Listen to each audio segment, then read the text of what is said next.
அனைத்து நண்பர்களுக்கும் வணக்கம். இப்போ நீங்கள் பார்த்துட்டு இருக்கிறது வீடியோகான் வாஷிங் மிஷினோட PCB. ஒரு அருமையான வீடியோவை ஸ்கிப் பண்ணாமல் பாருங்கள். இந்த PCBயில் என்ன கம்ப்ளைண்ட் பார்த்தீங்கன்னா டெட் கண்டிஷனில் இருக்குது.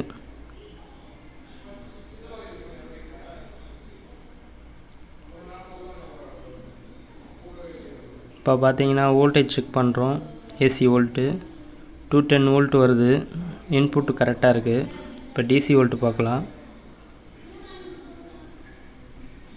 இப்போ பார்த்தீங்கன்னா ட்ரான்ஸ்ஃபார்மர் டைரெக்டாக ட்ரான்ஸ்ஃபார்மர் கொடுத்து 12 வோல்ட் எடுத்திருக்காங்க. 12 வோல்ட்டும் வருது.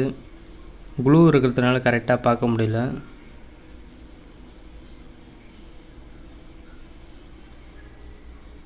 இங்கே ஒரு IC கொடுத்துருக்காங்க. 5 வோல்ட்டும் வருது.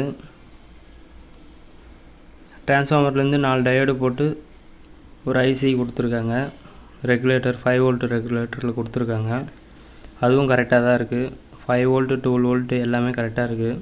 இப்போ பார்த்தீங்கன்னா orange yellow phase neutral transformer plus diode போட்டு LM7805 IC தான் அது. 5 வோல்ட் ரெகுலேட்டர் IC அந்த IC தான் அது. எல்லாமே கரெக்டாக இருக்குது. ஆனால் PCB ஆன் ஆக மாட்டேங்குது. இங்கே பாருங்கள், ஒரு கிறிஸ்டல் கொடுத்துருப்பாங்க. ஆசிலேஷன் கிறிஸ்டல் சொல்லுவாங்க. அது எப்படி செக் பண்ணுறதுன்னு சொல்கிறேன் பாருங்கள். க்ளூ அந்த இடத்துலேருந்து கட் பண்ணி எடுத்துக்கலாம். கட் பண்ணும்போது பார்த்து கட் பண்ணுங்க, எடுங்க. கை டேமேஜ் ஆகலாம், இல்லை ட்ராக் கூட கட் ஆகலாம். டெஸ்டர் நம்ம போடும்போது உள்ளே இருக்க ட்ராக் கட் ஆகும், அந்த மாதிரி பிரச்சனை வரும். இப்போ பார்த்தீங்கன்னா 3 பின் இருக்குல்ல, சென்டர் இருக்குது நெகட்டிவ், மீதி லெஃப்ட் ரைட் இருக்குது பாசிட்டிவ். ஒரு சைடு 5 வோல்ட் வருது. இங்கே பாருங்கள், 5 வோல்ட்டு 4 பாயிண்ட் சம்திங் வருது. 5 வோல்ட் வருது. இங்கே பார்த்தீங்கன்னா 277 வருது. இந்த மாதிரி வோல்டேஜ் வரக்கூடாது.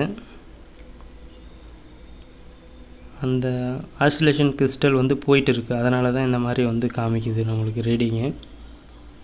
அந்த கிறிஸ்டல் போனாலும் நமக்கு மைக்ரோ கண்ட்ரோல் ஆன் ஆகாது. அதுதான் அந்த பல்ஸு வச்சு தான் மைக்ரோ கண்ட்ரோலே ஆன் ஆகும். மைக்ரோ கண்ட்ரோல் ஆன் ஆனால் தான் நமக்கு PCB ஆன் ஆகும். இப்போ பார்த்தீங்கன்னா அந்த ப்ளூ கலரில் இருக்குது பார்த்தீங்களா, அதுதான் அந்த கிறிஸ்டல், ஆசிலேஷன் கிறிஸ்டல் சொல்லுவாங்க.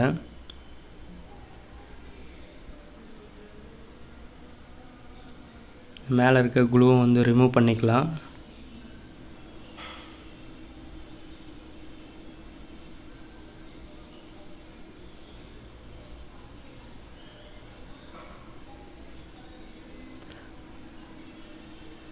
அந்த க்ளூ ரிமூவ் பண்ணும்போது ட்ராக்லாம் எதுவும் டேமேஜ் ஆகாமல் ரிமூவ் பண்ணணும். இல்லையாவது திருப்பி அது ஒரு கம்ப்ளைண்ட் வந்துடும் நமக்கு. அதனால் வேலை செய்யும்போது ரொம்ப பொறுமையாக வேலை செஞ்சால் எல்லாமே கரெக்டாக வரும்.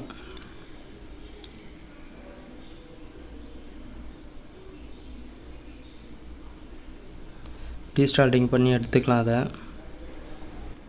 இப்போ பார்த்தீங்கன்னா எடுத்தாச்சு. ZTT 4.00 MG இதுதான் அதோட ஐசியோட நம்பரு. ஐசி கிறிஸ்டல் சொல்லுவாங்க, ஆசிலேஷன் கிறிஸ்டல் சொல்லுவாங்க. இப்போ இது ஃபிக்ஸ் பண்ணிக்கலாம்.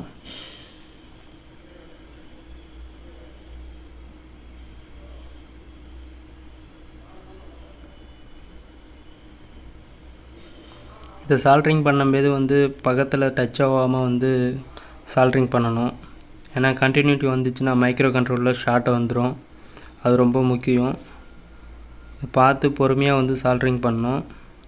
சால்ட்ரிங் பண்ணும்போது பேஸ்ட்டு கண்டிப்பாக யூஸ் பண்ணணும். அப்படின்னா தான் சால்ட்ரிங் கரெக்டாக ஆகும்.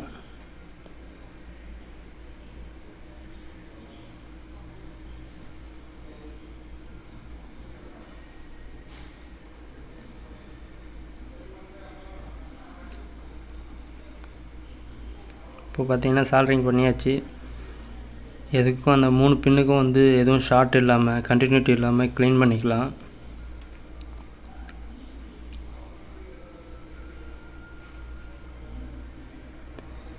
பார்த்தீங்கன்னா சால்ட்ரிங் பண்ணியாச்சு. இப்போ பவர் ஆன் பண்ணியாச்சு. PCBக்கு சப்ளை வருது. இப்போ பாருங்கள், சென்டர் பாயிண்டில் ஒரு ப்ரோபையும் லெஃப்ட் ஹேண்ட் சைடில் ஒரு ப்ரோபையும் வைக்கிறேன். 2 பாயிண்ட் சம்திங் வருது. ரைட் ஹேண்ட் சைட்லேயும் 2 பாயிண்ட் சம்திங் வருது பாருங்கள். இப்போ பவர் ஆன் பண்ணலாம். நம்ம